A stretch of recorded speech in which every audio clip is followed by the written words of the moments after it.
بسم الله الرحمن الرحيم. السلام عليكم ورحمة الله وبركاته. I am Siham KALLI from Sila University. First, thanks for giving me the opportunity to participate online to the conference. I will talk about the X-rays analysis of active galactic nuclei. I will first define the AGN, then we'll see how the X-rays are produced there and how can we observe them, and finally I will show some results of spectral and timing analysis. Active galactic nuclei are different from normal galaxies in several key aspects. First, due to the presence of supermassive black hole in their center, which actively accretes material.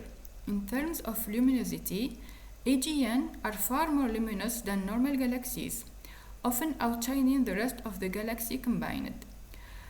AGN also have strong emission across a broad range of wavelengths, from radio to X-rays, with notable features like strong, broad emission lines in optical and UV spectra.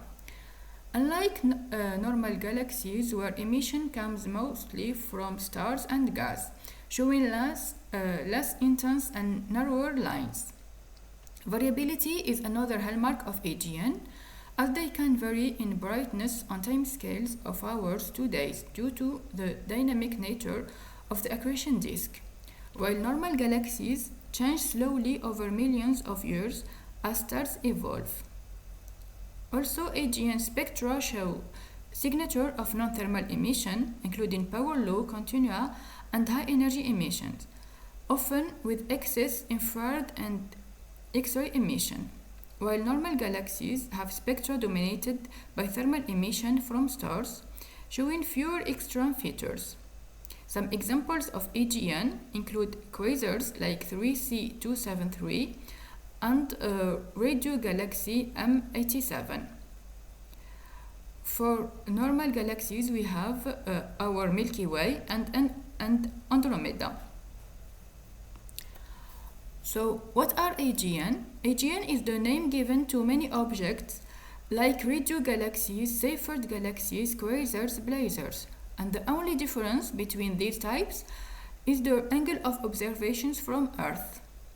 We have an unified model for AGN where there is a supermassive black hole in the center surrounded by an accretion disk. There are also narrow and broad line regions, and in some types there are jets. AGN are known for their wide range of radiations, as I said before. The type of radiation depends on the distance to the central supermassive black hole. Near to it, the friction is very important and the temperature very high, so X-rays and UV are produced.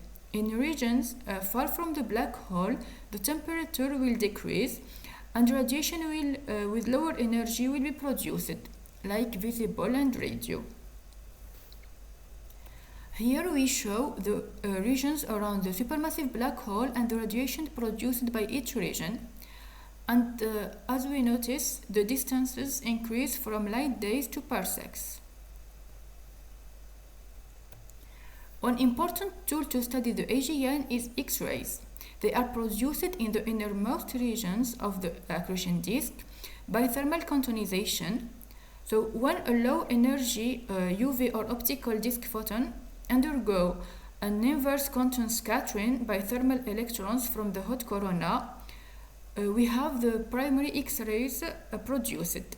So this primary X-ray emission will produce a power law spectrum, and in addition to this primary X-rays, there is a reflected X-ray component.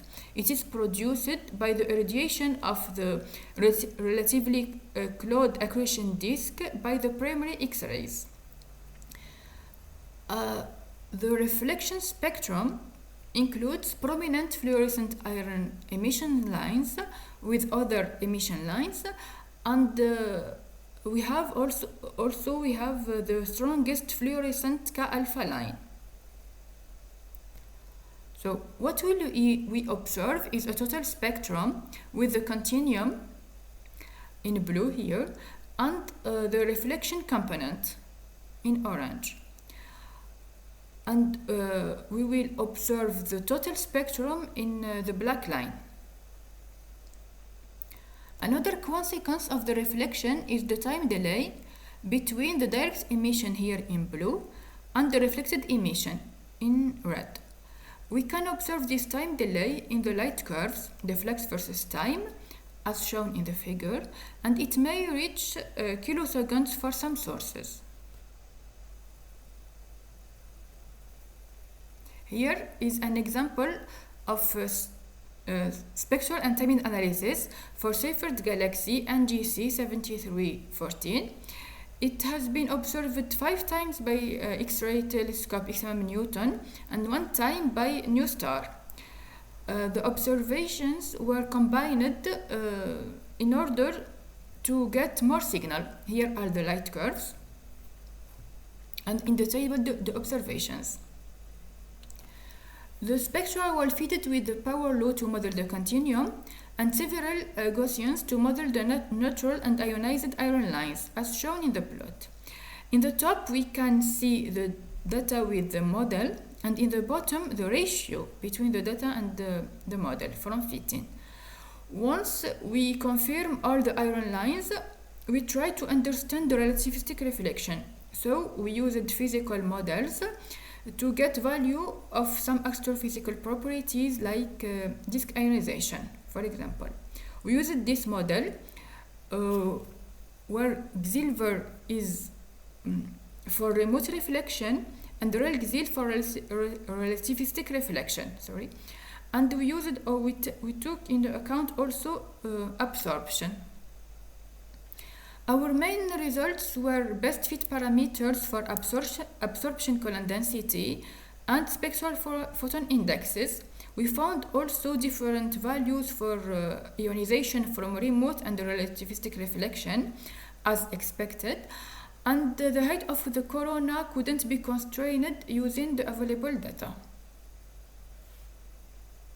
We performed also a timing analysis to study the delay between the continuum and the reflection component, and it reached 300 seconds for high flux observations, as shown in this plot.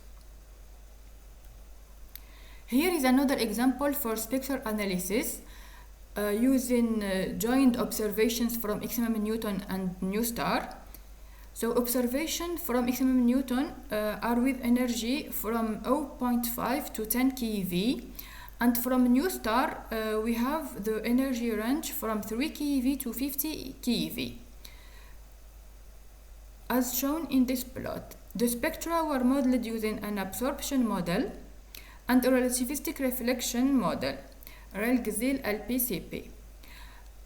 As shown in the table, we could constrain the temperature of the corona and the accretion disk density and ionization.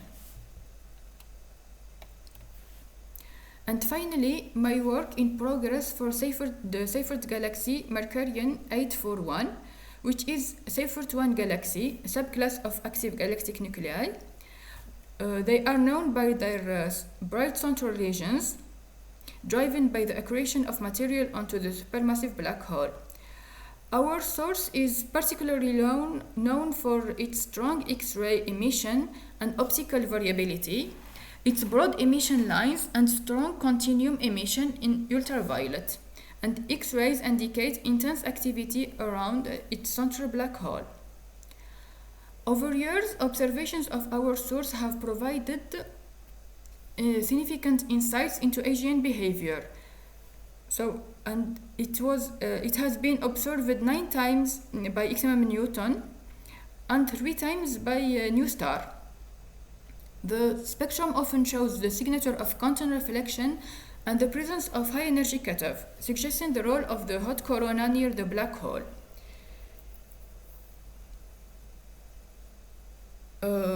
Here we show the light curves from the most recent observations from XMM Newton. We use these light curves in our study, and for our spectral analysis we are using recent joint observations from XMM Newton and New Star, as shown in the figure.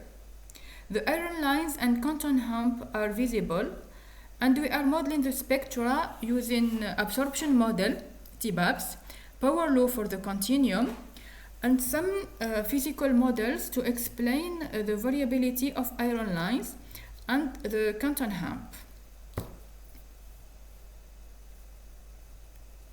Thanks for your attention.